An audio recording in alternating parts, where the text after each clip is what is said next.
السلام علیکم ورحمۃ اللہ وبرکاتہ نحمدہ ونصلی علی رسولہ الکریم رب اشرح لی صدری ویسر لی امری واحلل عقدۃ من لسانی یفقہوا قولی رب زدنا علما اللہم انا نسألک علما نافعا ورزقا واسعا وقلبا شاکرا ولسانا ذاکرا وعملا متقبلا آمین یا رب العالمین۔ تفسیر سورۃ احقاف 21 سے 25 تک۔ اعوذ باللہ من الشیطان الرجیم واذکر اخا عاد اذ انذر قومه بالاحقاف وقد خلت النذر من بین یدیہ ومن خلفہ الا تعبدوا الا اللہ انی اخاف علیکم عذاب یوم عظیم۔ قالوا اجئتنا لتأفكنا عن آلهتنا فأتنا بما تعدنا ان كنت من الصادقین۔ اور عاد کے بھائی ہود کو یاد کیجئے جب اس نے احقاف یمن میں اپنی قوم کو ڈرایا، اور یقیناً اس سے پہلے بھی کئی ڈرانے والے گزر چکے، اور اس کے بعد بھی یہ کہ تم اللہ کے سوا کسی کی عبادت مت کرو، بلا شبہ میں تم پر ایک بہت بڑے دن کے عذاب سے ڈرتا ہوں۔ انہوں نے کہا، کیا تو ہمارے پاس اس لیے آیا ہے کہ تو ہمیں ہمارے معبودوں کی پرستش سے پھیر دے؟ چنانچہ اگر تو سچوں میں سے ہے تو ہمارے پاس وہ عذاب لے آ جس کا تو ہمیں وعدہ دیتا ہے۔ قال انما العلم عند اللہ وأبلغكم ما أرسلت به ولكني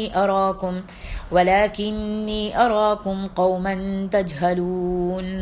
فلما رأوه عارضا مستقبل أوديتهم قالوا هذا عارض ممطرنا بل هو ما استعجلتم به ريح فيها عذاب أليم تدمر كل شيء بأمر ربها فأصبحوا لا يرى إلا مساكنهم كذلك نجزي القوم المجرمين۔ پھر جب انہوں نے اس عذاب کو دیکھا، ہود نے کہا، بس اس کا علم تو اللہ ہی کے پاس ہے، اور میں تمہیں وہ چیز پہنچا رہا ہوں جس کے ساتھ مجھے بھیجا گیا، اور لیکن میں تمہیں ایسے لوگ دیکھتا ہوں کہ تم جہالت کرتے ہو۔ پھر جب انہوں نے اس عذاب کو دیکھا کہ ان کی وادیوں کے سامنے ایک بادل چلا آ رہا ہے تو وہ کہنے لگے، یہ بادل ہم پر بارش برسانے والا ہے۔ ہود نے کہا، نہیں، بلکہ یہ تو وہ عذاب ہے جس سے تم جلدی طلب کرتے تھے، یہ آندھی ہے، اس میں نہایت دردناک عذاب ہے، وہ اپنے رب کے حکم سے ہر چیز کو تباہ کر دے گی۔ پھر وہ ایسے ہو گئے کہ ان کے گھروں کے سوا وہاں کچھ بھی دکھائی نہیں دیتا تھا۔ ہم مجرموں کو اسی طرح سزا دیتے ہیں۔ اللہ اکبر۔ نبی علیہ الصلاۃ والسلام کی قوم کے لوگوں نے جب آپ کی تکذیب کی تو اللہ تعالیٰ نے آپ کو تسلی دیتے ہوئے فرمایا، وَاذْكُرْ أَخَا عَادٍ، اور قوم عاد کے بھائی کو یاد کریں، اور وہ حضرت ہود علیہ الصلاۃ والسلام ہیں جنہیں اللہ تعالیٰ نے قوم عاد کی طرف مبعوث فرمایا، جو سرزمین احقاف میں رہتے تھے۔ احقاف حقف کی جمع ہے بمانے ریت کے بڑے بڑے میلوں میں پھیلے ہوئے ٹیلے۔ یہی علاقہ قوم عاد کا مسکن تھا، جو کسی زمانے میں سرسبز اور شاداب علاقہ تھا۔ قوم عاد نے اسی جگہ زمین دوز مکان بنا رکھے تھے۔ یہ علاقہ جنوبی عرب میں حضرموت کے شمال میں واقع ہے، اور آج کل وہاں ریت ہی ریت کے ٹیلے ہیں جو سینکڑوں میل تک پھیلتے چلے گئے ہیں۔ اس علاقے کو آج کل ربع خالی بھی کہتے ہیں۔ کوئی شخص اس صحرا میں داخل ہونے کی جرات نہیں کرتا، اور جو چیز اس ریت میں گر پڑے وہ بھی ریت میں دھس کر ریت ہی بن جاتی ہے۔ جیسے کوئی چیز نمک کی کان میں اگر گر جائے تو وہ بھی نمک ہی بن جاتا ہے۔ فرمایا، اس علاقے میں ہود علیہ الصلاۃ والسلام سے پہلے بھی کئی نبی آئے تھے اور بعد میں بھی آتے رہے۔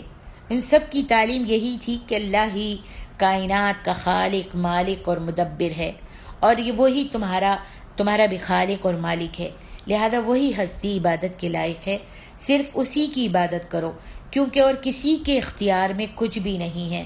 اللہ تعبدوا الا اللہ، کسی کی بھی عبادت مت کرو سوائے اللہ کے. اور اگر تم نے اللہ کا حکم نہیں مانا، شرک اور اپنی سرکشی سے باز نہ آئے تو تم پر بھی سخت عذاب نازل ہوگا. انی اخاف علیکم عذاب یوم عظیم، میں تم پر ڈرتا ہوں کہ کہیں تم کو بڑا عذاب جو ہے وہ تم پر نہ آ جائے. نبی علیہ الصلوۃ والسلام فرماتے ہیں اللہ تعالی ہم پر اور قوم عاد کے بھائی ہود پر رحم فرمائے.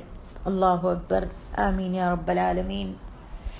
فرمایا قالوا اجئتنا لتأفکنا عن آلہتنا، ان کی نادانی اور جہالت یہ تھی کہ جو بات انہیں ہود علیہ الصلوۃ والسلام سمجھانا چاہتے تھے انہوں نے اس کے برعکس نتیجہ نکالا، الٹا نتیجہ نکالا. حضرت ہود علیہ الصلوۃ والسلام نے انہیں یہ سمجھایا تھا کہ اس کائنات میں اللہ کے سوا کسی کو کسی بھی طرح کے تصرف کا اختیار حاصل نہیں ہے، حتیٰ کہ خود مجھ کو بھی نہیں ہے. میں بھی محض اللہ کا پیغام پہنچانے والا ہوں اور تمہیں تمہارے برے انجام سے ڈرانے والا ہوں. لیکن انہوں نے جواب میں یہ کہا کہ جس عذاب کی دھمکی دیتے ہو وہ لے کے تو آؤ، ذرا دکھاؤ تو صحیح.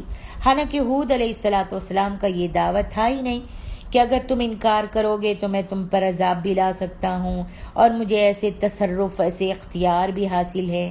اور ان کی دوسری نادانی یہ تھی کہ اچھی بات کو وہ قبول نہیں کرتے تھے اور عذاب کے لیے جلدی مچاتے رہتے تھے کہ لے آؤ، لاتے کیوں نہیں، فاتنا بما تعدنا ان کنت من الصادقین، جو تم ہم کو ڈراتے ہو جس چیز سے وہ لے آؤ. تم ہر وقت کہتے ہو اور ہم نہیں مان رہے، ہم ایمان نہیں لا رہے، ہم اکیلے اللہ کی وحدانیت کا اقرار نہیں کرتے. وہ شرک کرتے تھے اور اللہ کو مانتے نہیں تھے، تو کہتے تھے لے آؤ جس کا تم وعدہ کرتے ہو اور جس کی تم ہمیں دھمکیاں دیتے ہو. تو وہ عذاب کو جلدی مانگتے تھے. فرمایا فلما رأوا بأسنا قالوا آمنا فلما رأوه عارضا مستقبل أوديتهم، یہ لوگ بڑی مدت سے بارش کو ترس رہے تھے. قحط سالی کا دورہ تھا. ایک کالی گھٹا اٹھتی اور اپنے علاقے کی طرف آگے بڑھتی جاتی. جب انہوں نے دیکھا کالی گھٹا آ رہی ہے اور بارش نہیں آ رہی، اب بادل چھا رہے ہیں، تو خوشی سے جھوم اٹھے. کئی طرح کی امنگیں جو تھیں ان انگڑائیاں لینے لگیں. بارش کے بعد جیسے آج بھی موسم بہت اچھا ہوتا ہے تو بچے اور بیویاں اور بہنیں وغیرہ سب کہتی ہیں چلیں بھائی اب تو بارش کا کتنا اچھا موسم ہے، کیسے کالی گھٹا آ رہی ہے، کتنا خوبصورت موسم ہے، ابھی ہم یہ کریں گے، یہ پکائیں گے، یہ کھائیں گے، باہر نکلیں گے، گھومنے جائیں گے. سبحان اللہ، ایسے وہ بھی بہت سارے امنگیں ان کی جو تھیں جاگنے لگی اور بہت ساری خواہشیں کرنے لگے. بارش کے بعد سیرابی اور خوشحالی کی توقعات باندھنے لگے. انہیں کیا خبر تھی کہ یہ گھٹا اللہ تبارک و تعالیٰ کی رحمت کی گھٹا نہیں، ان کو نیست و نابود کرنے کے لیے اللہ کے عذاب کی کالی گھٹا اور آندھی کی صورت میں ان کے سروں پر پہنچنے والی ہے. یہ آندھی انتہائی تیز رفتار سخت ٹھنڈی تھی جو 8 دن اور 7 راتیں مسلسل ان پر چلتی رہی. اس واقعے سے جو سبق ہمیں ملتا ہے کہ کسی چیز کی ظاہری شکل و صورت پر ہی تکیہ نہیں کر لینا چاہیے، بلکہ ہر حال میں اللہ سے ہم سب کو ڈرتے رہنا چاہیے. حضرت عائشہ رضی اللہ عنہ فرماتی ہیں کہ نبی صلی اللہ علیہ وسلم جب کبھی ابر، بادل یا آندھی دیکھتے تو نبی صلی اللہ علیہ وسلم کے چہرے پر فکر معلوم ہو جاتی، آپ کا چہرہ متغیر ہو جاتا.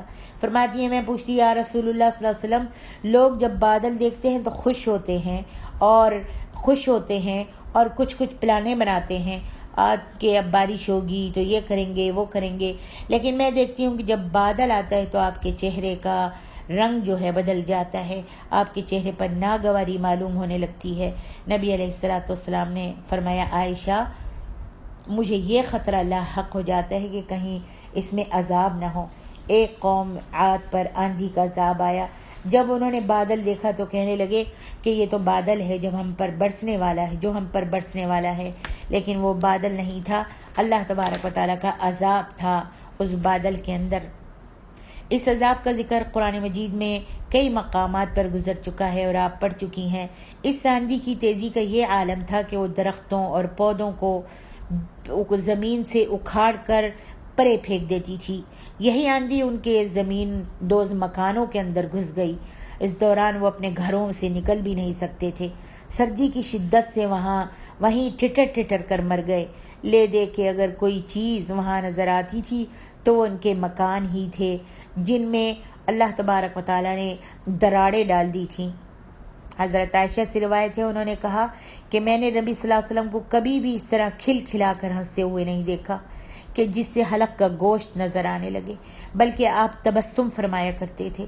انہوں نے یہ بھی بیان کیا کہ نبی صلی اللہ علیہ وسلم جب گھٹا یا آندھی یا بادل دیکھتے تو اس کی وجہ سے چہرے اقدس پر پریشانی کی وجہ سے آثار نمایاں نظر آنے لگتے۔ انہوں نے عرض کی، اللہ کے رسول، لوگ جب گھٹا کو دیکھتے ہیں تو اس امید سے خوش ہوتے ہیں کہ اس سے بارش ہوگی، مگر میں یہ دیکھتی ہوں کہ آپ کے چہرے اقدس پر ناپسندیدگی کے آثار نمودار ہو جاتے ہیں۔ تو نبی صلی اللہ علیہ وسلم نے فرمایا، یا عائشہ ما یؤمننی ان یکون فیہ عذاب قد عذب قوم بالریح وقد رأى قوم العذاب فقالوا هذا عارض ممطرنا۔ عائشہ، مجھے اس وجہ سے پریشانی لاحق ہوتی ہے کہ کہیں اس میں عذاب نہ ہو، کیونکہ ایک قوم کو آندھی کے عذاب کے ساتھ ہلاک کر دیا گیا تھا، اور ایک قوم نے جب عذاب کو دیکھا تو کہا کہ یہ تو بادل ہے، اب ہم پر بارش برسائے گا، لیکن اللہ تعالیٰ نے اس بارش کے ساتھ ہی ان پر عذاب نازل فرما دیا۔ اسے بخاری مسلم نے بیان کیا ہے، اور امام احمد نے حضرت عائشہ سے روایت کیا ہے، انہوں نے کہا کہ نبی صلی اللہ علیہ وسلم جب آسمان کے کسی کنارے پر گھٹا دیکھتے تو اپنا کام چھوڑ دیتے، اور اگر نماز میں ہوتے تو نماز سے فارغ ہو کر یہ دعا کرتے، اللہم انی اعوذ بک من شر ما فیہ، اے اللہ، اس میں جو برائی ہے، اس ہوا میں، اس بادل میں جو برائی ہے میں اس سے تیری پناہ چاہتا ہوں۔ اگر اللہ تعالیٰ اسے کھول دیتے، یعنی صاف ہو جاتا، تو بادل چھٹ جاتا اور آسمان صاف ہو جاتا تو اللہ تبارک و تعالیٰ کا شکر بجا لاتے، اور اگر بارش برسنے لگتی تو یہ دعا فرماتے، اللہم صیبا نافعا، اے اللہ یہ بارش موصلہ دھار اور نفع بخشو، نفع پہنچانے والی ہو۔ امام مسلم نے صحیح میں حضرت عائشہ رضی اللہ عنہ سے روایت کیا ہے، انہوں نے کہا کہ جب آندھی چلتی تو نبی صلی اللہ علیہ وسلم یہ دعا پڑھا کرتے تھے، اللہم انی اسألک خیرہا وخیر ما فیہا وخیر ما ارسلت بہ واعوذ بک من شرہا وشر ما فیہا وشر ما ارسلت بہ، اے اللہ میں تجھ سے اس کی بھلائی، جو کچھ اس میں ہے اس کی بھلائی، اور جس کے ساتھ اسے بھیجا گیا ہے اس کی بھلائی کا سوال کرتا ہوں، اور میں تجھ سے اس کی برائی، جو کچھ اس میں ہے اس کی برائی، اور جس کے ساتھ اسے بھیجا گیا ہے اس کی برائی سے پناہ مانگتا ہوں۔ حضرت عائشہ رضی اللہ عنہ بیان کرتی ہیں کہ جب آسمان پر گھٹا چاہ جاتی تو نبی صلی اللہ علیہ وسلم کا رنگ متغیر ہو جاتا، آپ کبھی گھر کے اندر آتے اور کبھی باہر تشریف لے جاتے، کبھی آگے بڑھتے اور کبھی پیچھے آ جاتے، اور جب بارش ہو جاتی تو آپ پرسکون ہو جاتے۔ حضرت عائشہ نے کہا آپ کی پریشانی کی اس کیفیت کو حضرت عائشہ نے بھانپ لیا، تو اس بارے میں آپ سے پوچھا تو نبی صلی اللہ علیہ وسلم نے فرمایا، لعلہ یا عائشہ کما قال قوم عاد فلما رأوا عارضا مستقبل اودیتهم قالوا هذا عارض ممطرنا۔ عائشہ، شاید بات وہ نہ ہو جیسا کہ قوم عاد نے کہا تھا۔ پھر انہوں نے جب اس عذاب کو دیکھا کہ بادل کی صورت میں ان کے میدانوں کی طرف آ رہا ہے تو کہنے لگے یہ تو بادل ہے جو ہم پر بارش برسائے گا، لیکن بارش برسنے کے بدلے وہاں سے ان پر عذاب آ گیا، زلزلہ آ گیا۔ ہم نے قوم عاد کی تباہی و ہلاکت کا قصہ تفصیل کے ساتھ 2 صورتوں میں، اعراف اور ہود میں آپ نے سنا ہے اور پڑھ چکی ہیں الحمدللہ، لہٰذا یہاں پر اس کے اعادے کی اب ضرورت نہیں ہے۔ وَلِلَّهِ تَعَالَى الْحَمْدُ وَالْمِنَّةُ۔